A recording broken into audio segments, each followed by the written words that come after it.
Hello दोस्तों, कैसे हैं आप सभी। स्वागत है आप सभी का हमारे यूट्यूब चैनल में। और आप देख रहे हैं हमारी जीके स्पेशल सीरीज, जिसमें हमने कुछ प्रमुख टॉपिकों को पहले किया था। और आज हम शुरू करने जा रहे हैं हमारा नया टॉपिक, जिसका नाम है भारत के प्रमुख मेले। भारत, जिसमें कि अलग अलग सभ्यताएं पाई जाती हैं, अलग अलग कल्चर पाया जाता है। तो उन्हीं कल्चर पर बेस्ड हमारे कुछ प्रमुख मेले और महोत्सव जो हैं, जिन्हें भारत के अलग अलग प्रांतों में अलग अलग किसी न किसी वजह से, धार्मिक और उनके सांस्कृतिक रीजन की वजह से उनको मनाया जाता है। तो आइए आज हम शुरू करने जा रहे हैं हमारे भारत के प्रमुख मेले। तो बात करते हैं,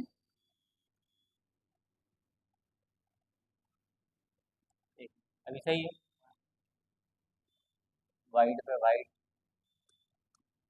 इससे देख। तो आइए शुरू करते हैं हम भारत के प्रसिद्ध मेले।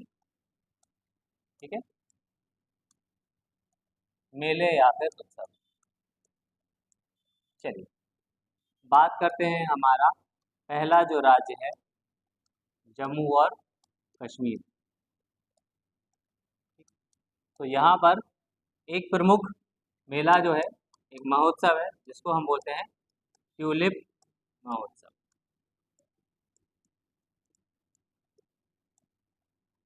इसको समझते हैं कि ट्यूलिप महोत्सव जो है ये क्या है और ये कहाँ मनाया जाता है। ठीक है, तो ट्यूलिप महोत्सव श्रीनगर जो है, श्रीनगर के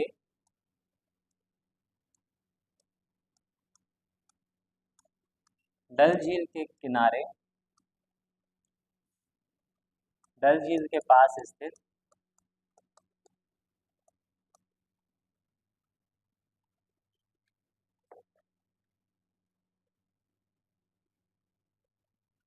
जो जबरवान पहाड़ियाँ, जबरवान पहाड़ियों की गोद में। ठीक है, जबरवान पहाड़ियों की गोद में बसा एशिया का सबसे बड़ा, एशिया का सबसे बड़ा ट्यूलिप गार्डन। ठीक है, एशिया का सबसे बड़ा ट्यूलिप गार्डन। ठीक है, और इसी गार्डन में मनाया जाता है ट्यूलिप महोत्सव।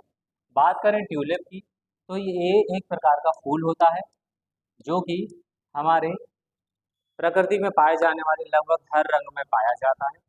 और इसकी प्रसिद्धि श्रीनगर शहर में बहुत ज़्यादा है, ताकि इसको देखने के लिए दूर दराज से पर्यटक जो हैं वो आते हैं।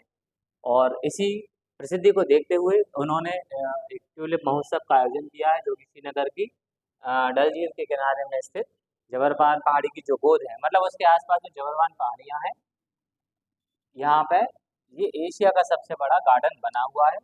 और इसी गार्डन में मनाया जाता है ट्यूलिप महोत्सव। ठीक है, तो याद रखना ये श्रीनगर शहर के पास में।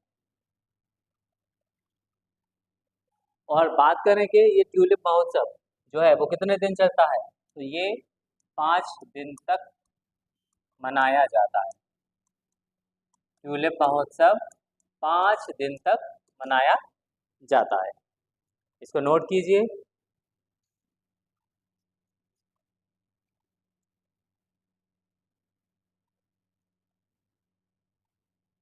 ठीक है, हमारा अगला जो त्योहार है वो है कंचोत उत्सव।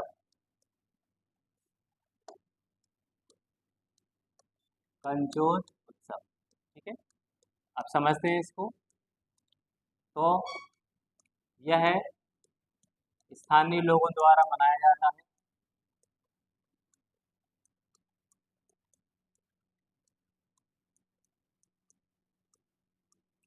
स्थानीय लोग मतलब ये वहाँ का एक लोकल उत्सव है, जो वहाँ के जो स्थानीय लोग हैं ये उसको सेलिब्रेट करते हैं। और बात करें अगर स्थानीय लोगों में, तो जो नाग अनुयायी, नाग अनु अनुयायी अनुयायियों द्वारा, ठीक है, नाग संप्रदाय के जो अनुयायी हैं उनके द्वारा मनाया जाता है।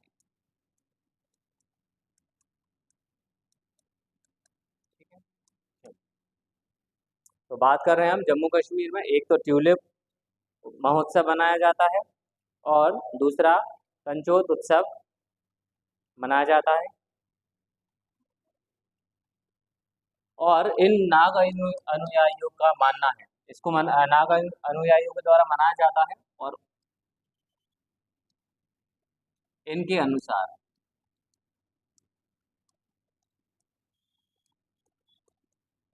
इन नाग अनुयायियों के द्वारा इस उत्सव को मनाया जाता है। और उनका मानना है कि जो गौरी तृतीया होता है, गौरी तृतीया के दिन, गौरी तृतीया है ना, इस दिन इसकी भगवान शिव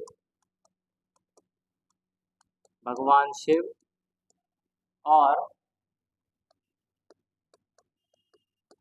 भगवान शिव और देवी पार्वती का विवाह हुआ था, मतलब ये इनकी मान्यता है इस दिन।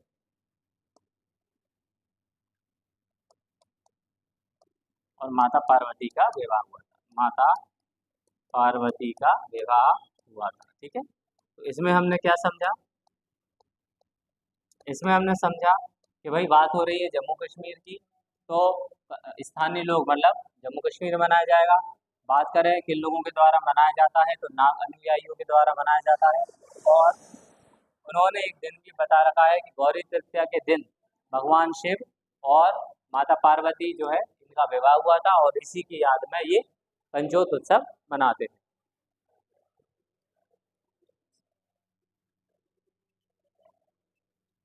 ठीक है, अब बात करते हैं हमारे अगले राज्य जो कि है लद्दाख। और लद्दाख का जो प्रमुख त्योहार है जिसका नाम है हैबिस फेस्टिवल। ठीक है, और लद्दाख का इसे लद्दाख का प्रमुख फेस्टिवल माना जाता है। ठीक है,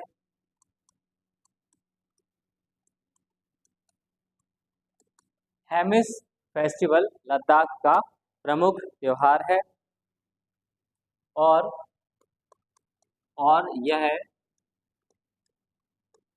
प्रतिवर्ष जो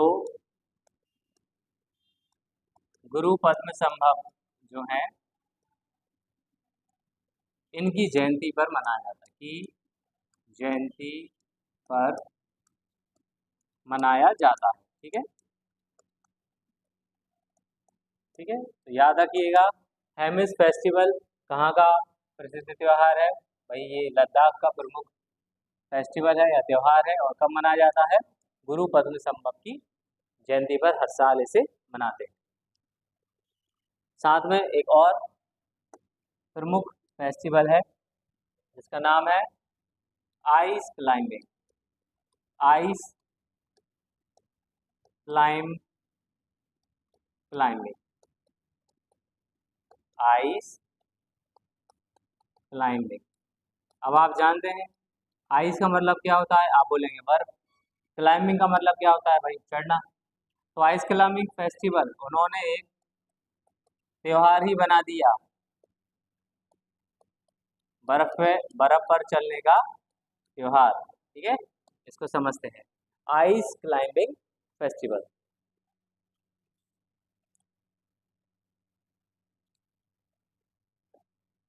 तो बात करें इसकी, तो ये कहाँ पे मनाया गया? ये लेह की नुब्रा घाटी, लेह की नुब्रा घाटी में ये पहली बार मनाया गया, पहली बार बर्फ पर चलने का त्योहार मनाया गया। ठीक है, मतलब भाई साहब देखिए आप कैसे कैसे त्योहार मनाए जा रहे हैं, कि बर्फ पर चला जा रहा है ना, बर्फ पर चलने का त्योहार मनाया गया।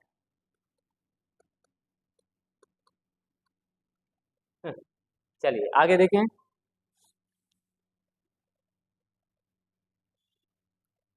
चलिए बात करते हैं कि कितने दिन तक मनाया जाता है, तो ये 7 दिन तक 7 दिन चलने वाले इस त्योहार को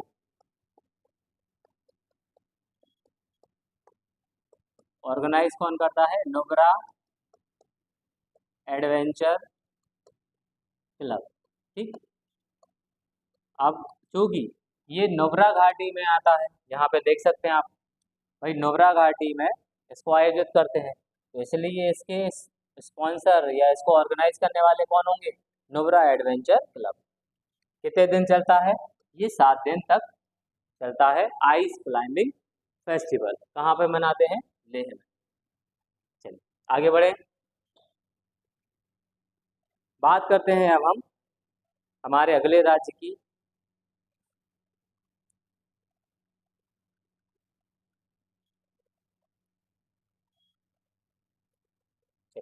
हमारा अगला राज्य है हिमाचल प्रदेश। ठीक है। और बात करें उत्सव की, तो हमारे उत्सव का नाम है फगली महोत्सव। चलिए समझते हैं फगली महोत्सव को। तो हिमाचल प्रदेश के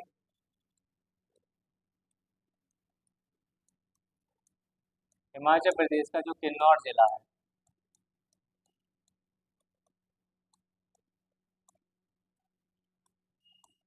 किन्नौर जिले में इसे पारंपरिक ढंग से,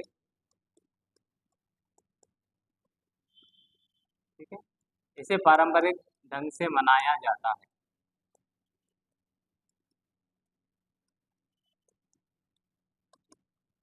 दूसरी बात, यह त्योहार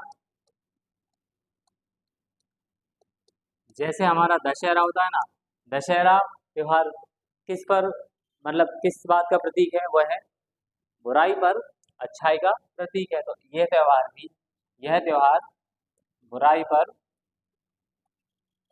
अच्छाई की जीत, ठीक है, बिल्कुल हमारे दशहरा की तरह जीत का प्रतीक है। चलिए आगे बढ़ते हैं।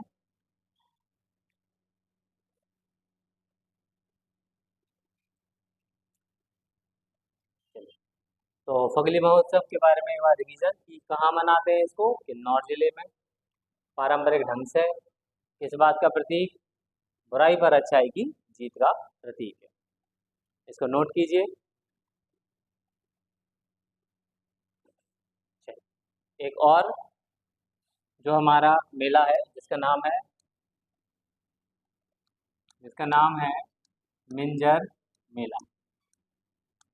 ठीक है। तो इसको भी कहाँ पे आयोजित किया गया?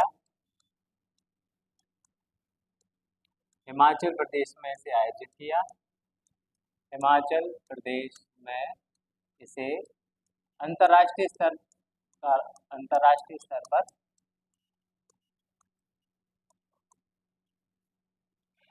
इसे आयोजित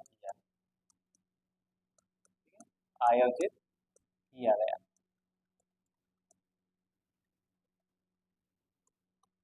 ठीक है। मिंजर मेला जो है वो हिमाचल प्रदेश में आयोजित किया गया। और बात करें हिमाचल प्रदेश में कहाँ पर, तो चंबा जिले में। चंबा जिले में।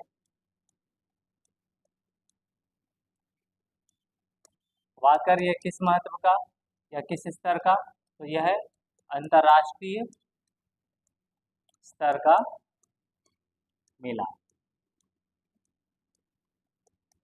ठीक है। तो चंबा जिले में हिमाचल प्रदेश में आयोजित किया गया। बात करें ये किस स्तर का मेला, तो अंतर्राष्ट्रीय स्तर पर इसको मनाया गया। चलिए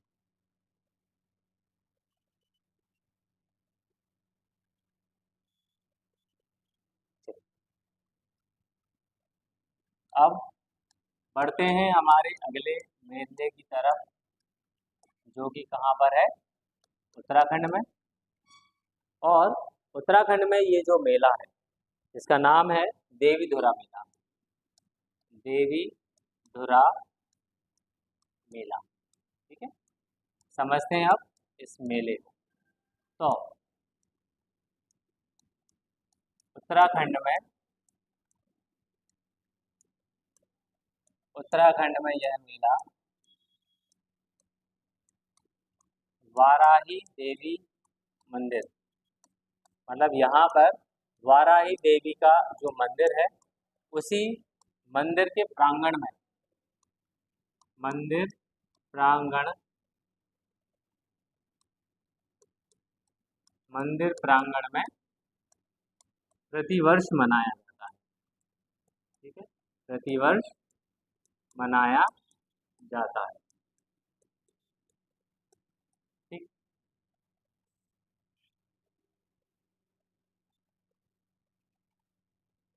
अब ये मंदिर मंदिर अब ये मेला प्रसिद्ध क्यों है? तो इस मेले में लोग क्या करते हैं? भाई मेला लगा है तो मेला किस लिए लगता है? लोग जाएंगे, घूमेंगे, झूला वगैरह होगा, नाच गाना होगा, मिठाइयाँ होंगी, अलग अलग तरह के पकवान खाने को मिलेंगे। लेकिन इस मेले में क्या होता है? इस मेले में लोग एक दूसरे को पत्थर मारते हैं, एक दूसरे को क्या करते हैं? एक दूसरे को पत्थर मारते हैं। सोचो, मेले में भी जाकर क्या किया जा रहा है? एक दूसरे को पत्थर मारा जा रहा है। ठीक है, और ऐसा क्यों करते हैं? तो देवी की आराधना के लिए, देवी की आराधना के लिए पत्थर बरसाए जाते हैं। ठीक है, एक दूसरे पर पत्थर बरसाए जाते हैं।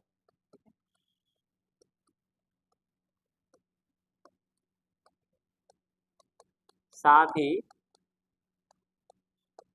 दोनों पक्ष के लोग, मतलब पत्थर किस पे बरसाए जाएंगे? भाई दो गुट होंगे, एक दूसरे पर ये यहाँ से पत्थरबाजी करेंगे, ये यहाँ से पत्थरबाजी करेंगे। तो दोनों ही जो दल रहेंगे, दोनों ही दल, या फिर इसको हम गुट भी कह सकते हैं, वो किसके जयकारे लगाते हैं? जय वाराही माँ के जयकारे लगाते हैं। ठीक है, मतलब जयकारे लगाते जाइए और पत्थर एक दूसरे पे मारते जाइए, जयकारे लगाते हैं। ठीक, इसलिए देवी धुरा मंदिर उत्तराखंड का ये प्रसिद्ध है।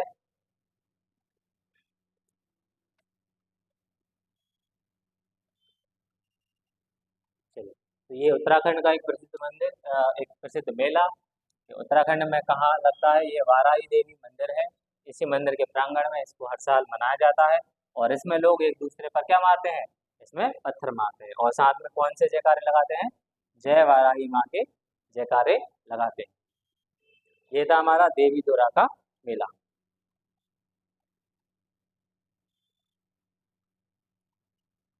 चलिए,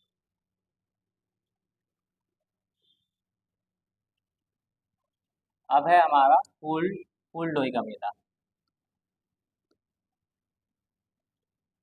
फूल डोई, फूल डोई का मेला। फूल डोई का मेला क्या होता है? तो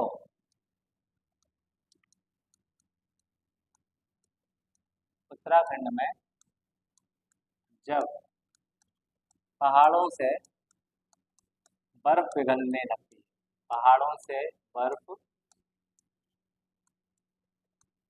पिघलने लगती है। ठीक है, उत्तराखंड में जब पहाड़ों से क्या पिघलने लगती है? बर्फ पिघल जाती है, और ये क्या होता है? चैत्र माह की संक्रांति, चैत्र महीने की जो संक्रांति होती है, ठीक है ना, मकर संक्रांति मत समझना, चैत्र महीने की संक्रांति को, मतलब यहाँ पर उन्होंने एक डेट भी दे रखी है और एक समय भी दे रखा है। मतलब ये हो गया माह के हिसाब से कि चैत्र माह मतलब मार्च या अप्रैल के समय, है ना, तो ये उसकी तिथि के हिसाब से एक समय है कि इस समय ये मेला लगता है। और फिर इसके बाद जैसे भी ज्योग्राफिकल चेंज होगा, टेम्परेचर बढ़ेगा, तो पहाड़ों से क्या हो जाएगी, बर्फ पिघलने लगेगी। ये तो दोनों ही कंडीशन उन्होंने यहाँ पे दे रखी कि चैत्र माह की संक्रांति को, और जब उत्तराखंड में जब पहाड़ों से बर्फ पिघलने लगती है, तब क्या होता है, तब बुरांश के लाल फूल खिलने लगते हैं। लाल फूल खिलने लगते हैं, ठीक है।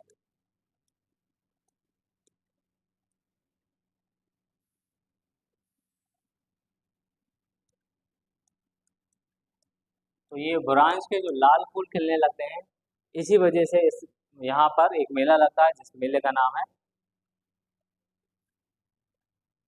तो ये जब लाल फूल खिलने लगते हैं, तो तब पूरे क्षेत्र की खुशहाली के लिए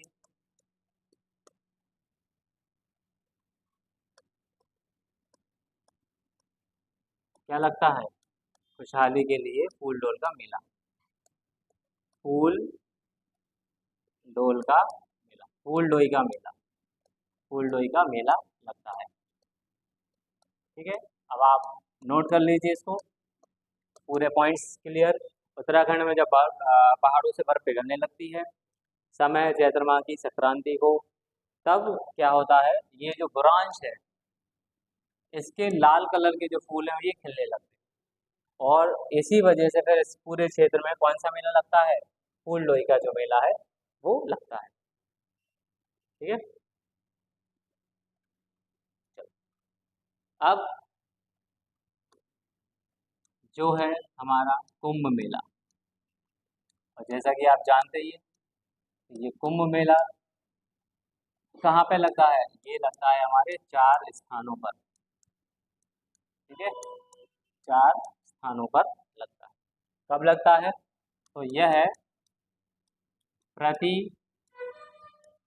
12वें वर्ष, 12वें वर्ष में लगता है, ठीक है। और प्रत्येक प्रति 6 वर्ष में क्या होता है, प्रति 6 वर्ष में अर्धकुंभ लगता है, ठीक है। जैसे कुंभ जो है वो पूरा 12 साल में एक बार लगता है एक जगह, तो ऐसे ही हर 6 साल के गैप में क्या लगता है, अर्धकुंभ। प्रति 6 वर्ष, प्रति 6 वर्ष में अर्धकुंभ,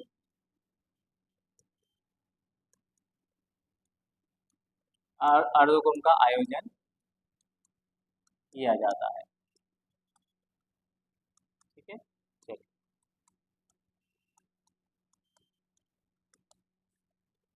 तो प्रति बार 12वें वर्ष में इसका आयोजन किया जाता है, और 6 वर्ष में किसका आयोजन किया जाता है, अर्धकुंभ का आयोजन किया जाता है। और बात करें कुंभ की, तो जो महाकुंभ हमारे होते हैं जो 12 वर्ष में लगते हैं, महाकुंभ विश्व के विश्व के सबसे बड़े, सबसे विशाल मेलों में से एक, सबसे बड़े मेले हैं। मतलब जो भी कुंभ होते हैं ना, 4 स्थानों पे लगने वाले, ये विश्व के सबसे बड़े मेले हैं, करोड़ों की संख्या में लोग यहाँ पर आते हैं। तो बात करें उन 4 स्थानों की, तो प्रयागराज,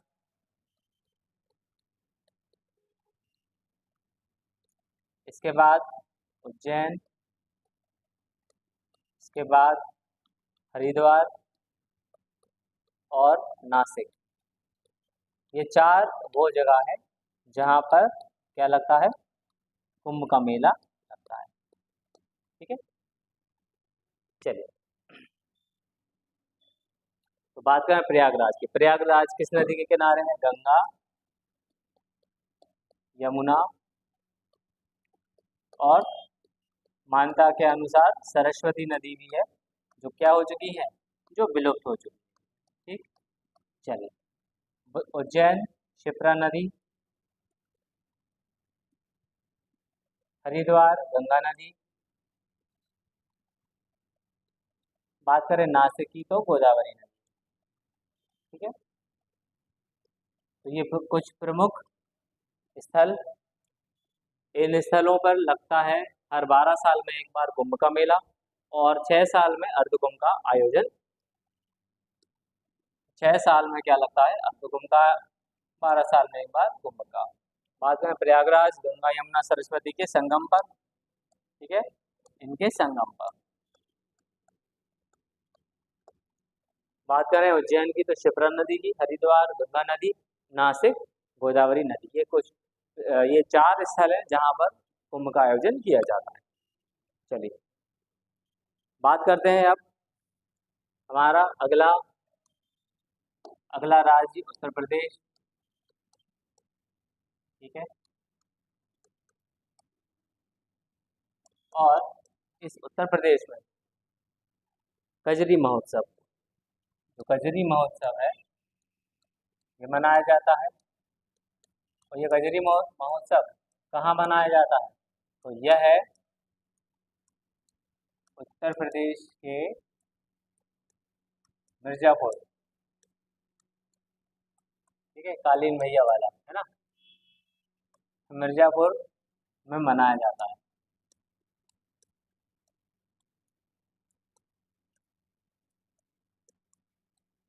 ठीक, उत्तर प्रदेश के मिर्जापुर में मनाया जाता है। और यह इस क्षेत्र का एक प्रसिद्ध, यह इस क्षेत्र का प्रसिद्ध त्योहार है या प्रसिद्ध मेला है, ठीक है। चलिए अब बात करते हैं एक और प्रमुख मेले की, जो कि कहाँ पड़ता है? जो कि पड़ता है बिहार में, और जिसका नाम है सोनपुर का मेला, ठीक। चलिए इसको समझ लेते हैं, सोनपुर मेला।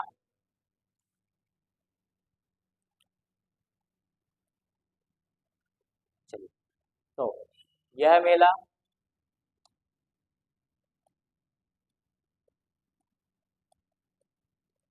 यह मेला बिहार के सोनपुर में,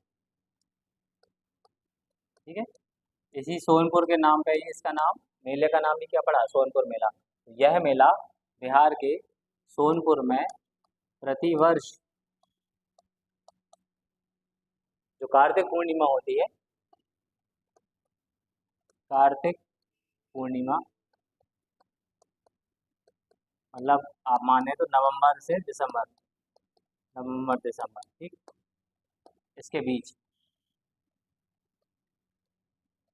के समय, कार्तिक पूर्णिमा के समय लगता है, ठीक है।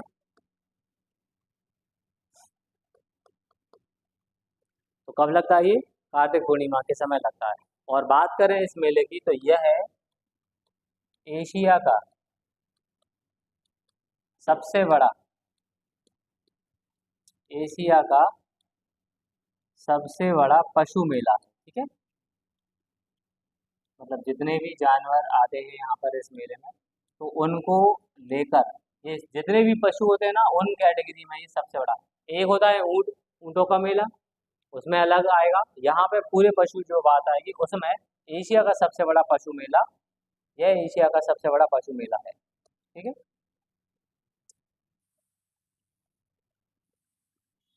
और इस मेले का कुछ उपनाम भी दिए हैं कि इसे हरिहर मेला भी कहते हैं, हरिहर मेला भी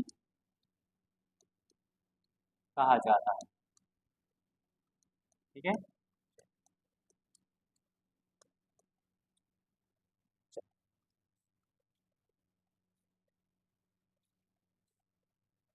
तो इसे क्या बोलते हैं हम? इसे बोलते हैं हम हरिहर मेला। और स्थानीय लोग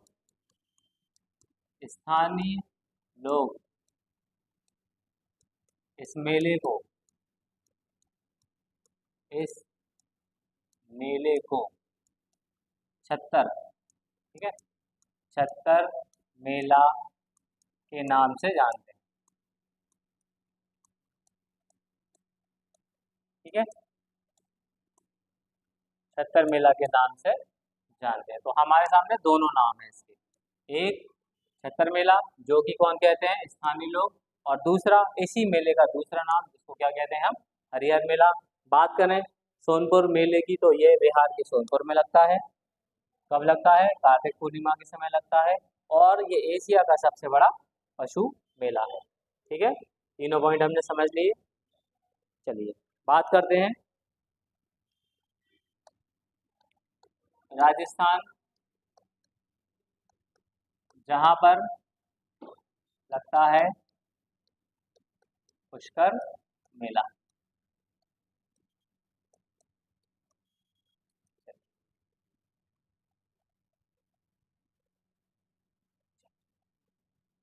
तो यह मेला पुष्कर राजस्थान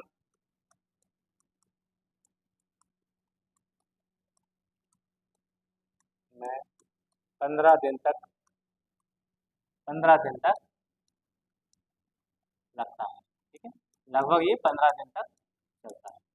और यह अंतर्राष्ट्रीय ख्याति प्राप्त है, मतलब इसकी प्रसिद्धि जो है ना वो अंतर्राष्ट्रीय स्तर पर है। पुष्कर मेले को देखने के लिए दूर दराज से, दूसरे देशों से तक लोग आते हैं। तो अंतर्राष्ट्रीय ख्याति प्राप्त मेला, और सबसे बड़ा ऊंटों का मेला भी यही है, सबसे बड़ा ऊंटों का मेला भी इसी मेले को मानते। ठीक है, ये हमारे इम्पोर्टेंट पॉइंट है, इसी मेले को मानते हैं।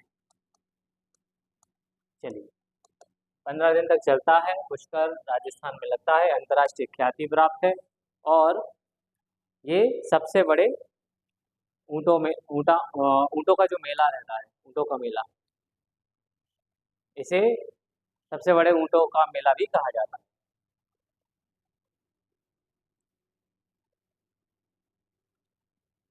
चलिए, राजस्थान का एक और प्रसिद्ध जो मेला है, गणगौर, गणगौर मेला।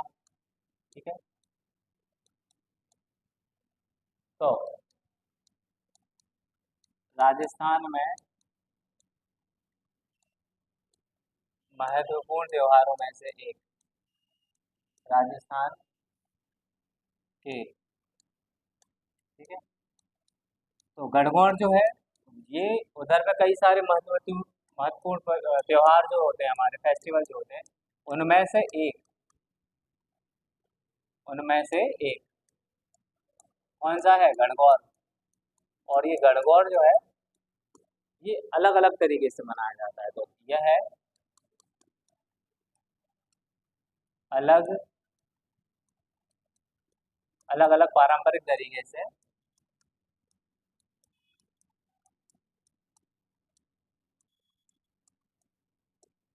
पूरे राज्य में मनाया जाता है। ठीक है, पूरे राज्य में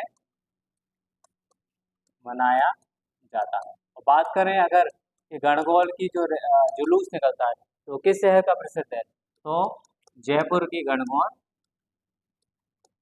प्रसिद्ध है। ठीक है, जयपुर की जो गणगौर है उसे भी देखने के लिए दूर दराज से लोग आते हैं। तो जयपुर की गणगौर प्रसिद्ध है। ऐसे तो प्रसिद्ध हर शहर की है, उदयपुर की भी फेमस है, जैसलमेर की भी है, लेकिन जो सबसे बड़ी और सबसे भव्य जो निकलती है गणगौर वो होती है जयपुर की। तो जयपुर की गणगौर प्रसिद्ध और दर्शनीय है ना, आप इसे दर्शनीय भी बोल सकते हो, प्रसिद्ध और दर्शनीय है। ठीक है, चलो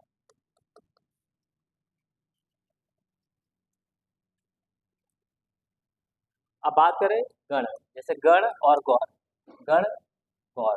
तो गण का जो संबंध है,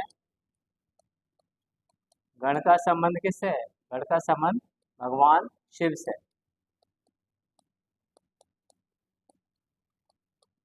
और गौर का संबंध, गौर का संबंध माता पार्वती। ठीक, तो इस हिसाब से ये जो गण गौर है ये भगवान शिव और माता पार्वती पर उनके जो विवाह है उन पर आधारित त्योहार है माता पार्वती। ठीक है, गणगौर। ठीक है, ये है गणगौर मेला।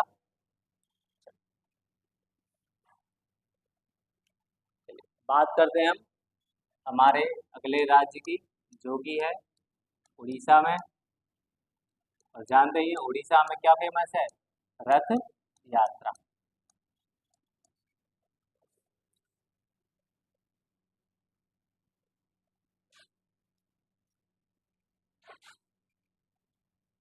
चलो, तो जैसा कि लिखा है रथ यात्रा, तो हमारे हिंदू धर्म में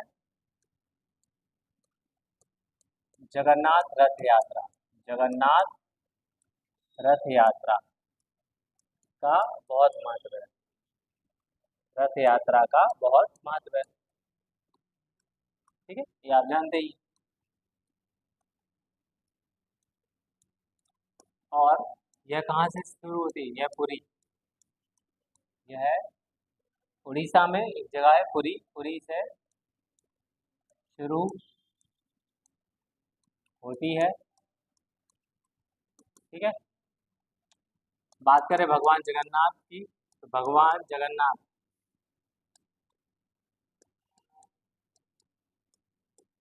किसके अवतार हैं, भगवान विष्णु के।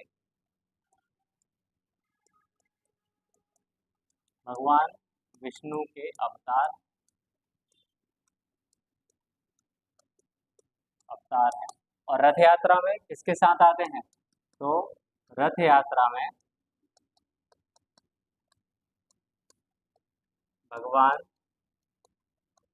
जगन्नाथ अपने भाई बलभद्र और बहन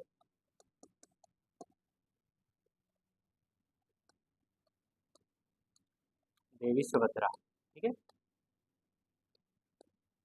ठीक है, भगवान जगन्नाथ अपने भाई बलभद्र और बहन सुभद्रा के साथ आते हैं। ठीक, रथ यात्रा भारत के कई सारे शहरों में निकाली जाती है, लेकिन जो महत्व जगन्नाथपुरी रथ यात्रा का है वो देखने लायक। ठीक है,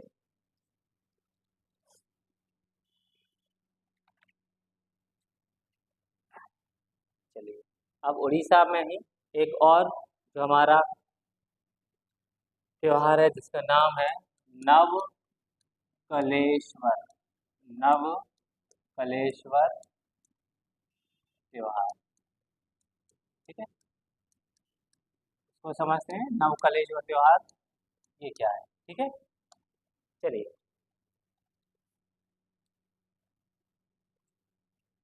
ठीक है, तो यह है क्या है, यह है उड़ीसा के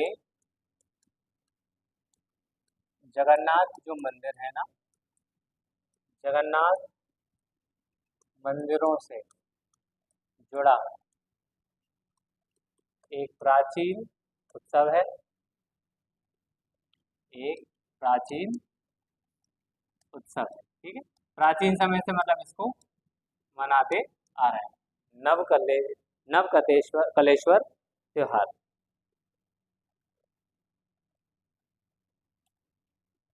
इसमें होता क्या है, यहाँ पे भगवान जगन्नाथ साथ में इनके भाई बलभद्र और देवी सुभद्रा। ठीक है, तो इन तीनों देवों की, देवियों की, देव और देव हमारे जो हैं जगन्नाथ, बलभद्र और देवी सुभद्रा, इनकी पुरानी मूर्तियों को, पुरानी मूर्तियों को बदलकर, मतलब इनको बदल दिया जा रहा है, इनको बदलकर नई मूर्तियां स्थापित की जा रही है, नई मूर्तियां स्थापित की जा रही है। ठीक है, तो मतलब ये प्राचीन समय का, प्राचीन समय से चला आ रहा हमारा क्या है, ये एक उत्सव है ना। यह उड़ीसा के जगन्नाथ मंदिरों से जुड़ा उत्सव है, प्राचीन उत्सव है। इसमें इन तीनों देवों की पुरानी मूर्तियों को बदलकर नई मूर्तियां स्थापित की जाती है। ठीक है,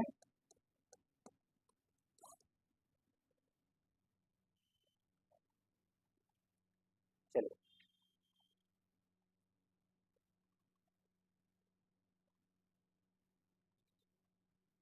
चलो, अब है हमारा नुआखाई। नुआखाई उत्सव, ठीक है, तो समझते हैं इसको, नुआखाई उत्सव को, कि यह है पश्चिमी उड़ीसा। सबसे पहली बात तो यह एक फसल उत्सव है, यह है एक फसल उत्सव है। अब फसल उत्सव क्या होता है? वो उत्सव जो हम किसान लोग नई फसल आने की खुशी में मनाते हैं, जैसे कि पंजाब में मनाया जाता है बैसाखी। ठीक है, ऐसे ही नुआखाई जो है ये उड़ीसा में मनाया जाता है। ठीक है, तो यह एक फसल उत्सव है जो कि पश्चिमी उड़ीसा के लोग, पश्चिमी उड़ीसा के लोग नए चावल की फसल, नए चावल की फसल आने पर मनाते हैं। ठीक है, तो हमारा पॉइंट हो गया कि कैसा उत्सव है भाई, एक फसल उत्सव है। ठीक है, कहाँ पे मनाया जाता है? पश्चिमी उड़ीसा के लोग किस फसल के आने की खुशी में, जब उनके नए चावल आते हैं, मतलब नए चावल की फसल आती है, तो उस खुशी में ये नुआखाई का उत्सव है वो मनाते हैं। ठीक है,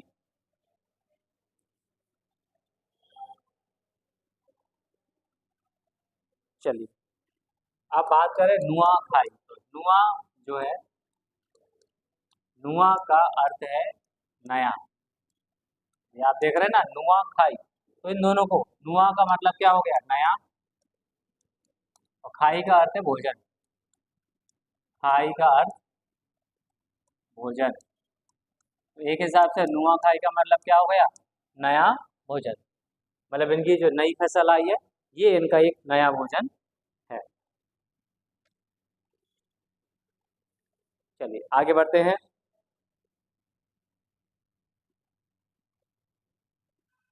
ठीक है, बात करते हैं हमारे अगले राज्य तमिलनाडु। ठीक है, तमिलनाडु में मनाया जाता है पोंगल।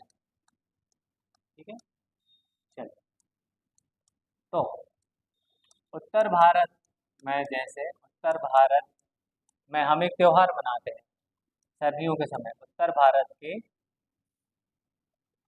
मकर संक्रांति। ठीक है, अब इसको भी अलग अलग नाम से, गुजरात में इसको उत्तरायण कहते हैं, हमारे यहाँ पे मकर संक्रांति। तो दक्षिण भारत में इसी को कहा, क्या कहा जाता है? पोंगल।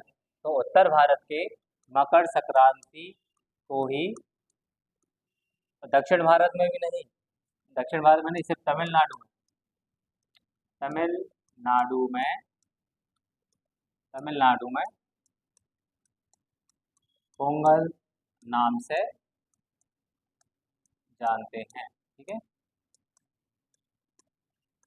और यह जो है, यह है प्रमुख रूप से,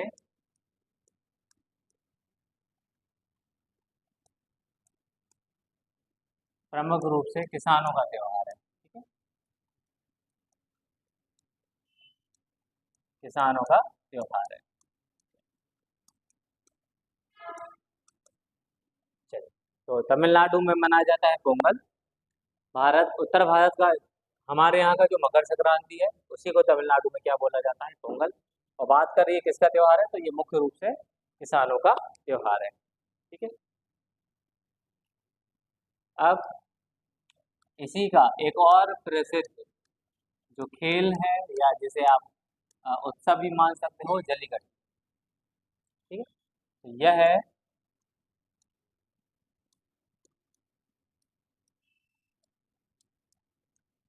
तमिलनाडु में 400 वर्षों से भी अधिक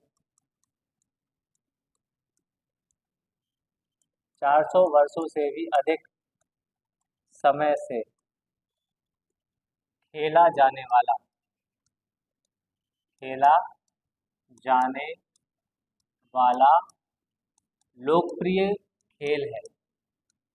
ठीक है, इसको खेल भी मान सकते हो, मेला भी मान सकते हो, क्योंकि इतने समय से होने की वजह से इसकी प्रसिद्धि आप देखिए कितनी ज़्यादा होगी। ठीक है, एक लोकप्रिय भी है और पारंपरिक भी है, क्योंकि इतने सालों से हम उसको परंपराओं के तौर पर खेलते आ रहे हैं। ठीक है, जल्लीकट्टू।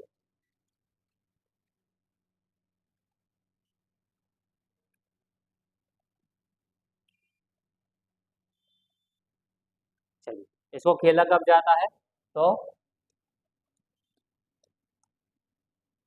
इस खेल को पोंगल के समय, पोंगल के समय खेला जाता है। ठीक है, इसमें किया क्या जाता है,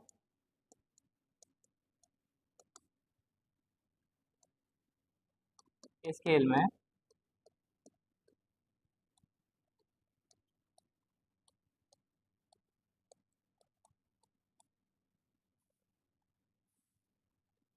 तो बात करें इस खेल की, तो देखो इस खेल में क्या करेंगे, बैलों के सींगों में, ठीक है, बैलों के सींगों में नोट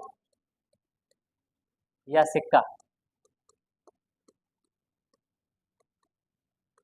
फंसाकर रख दिया जाता है। ठीक है,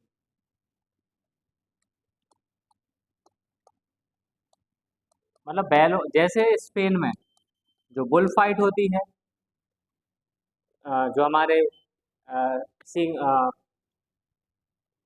जो बैल रहते हैं, है ना, ऐसे उसको बुल बोलते हैं, तो वही जो स्पेन में होती है, जो कि प्रसिद्ध मानी जाती है वहाँ की, तो वही बुल फाइट जो रहती है, जिसमें बैलों को जबरदस्ती भड़काया जाता है, लाल कपड़े दिखाकर गुस्सा दिलाया जाता है, वैसा ही वैसा ही खेल यहाँ पर भी वही करते हैं कि बैलों के सींगों में क्या बांधेंगे, नोट या सिक्का फंसा देंगे, फिर उसको बहुत गुस्सा दिलाएंगे, और फिर इसी नोट या सिक्के को क्या करेंगे, वहां से छीनेंगे और उन्हें फिर पकड़कर काबू में करेंगे। ठीक है, फिर उन्हें क्या किया जाएगा, भड़काया जाएगा, उन्हें भड़काकर भीड़ के बीच में छोड़ दिया जाएगा, छोड़ दिया जाता है। ठीक है,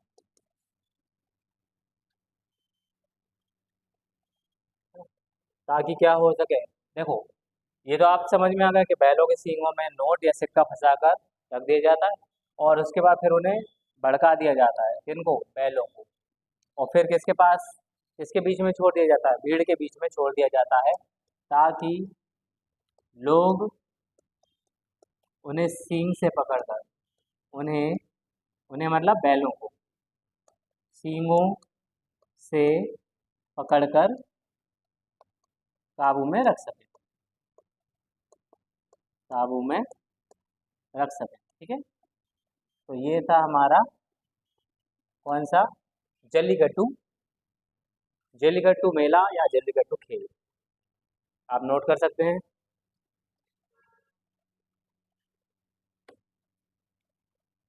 चलिए, अब बात करते हैं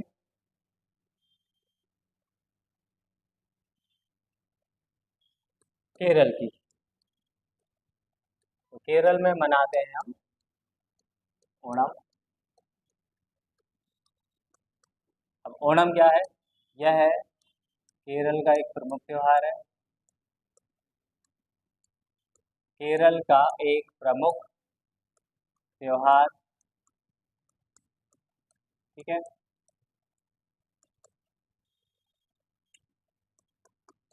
बात करते हैं इसके अगले पॉइंट की।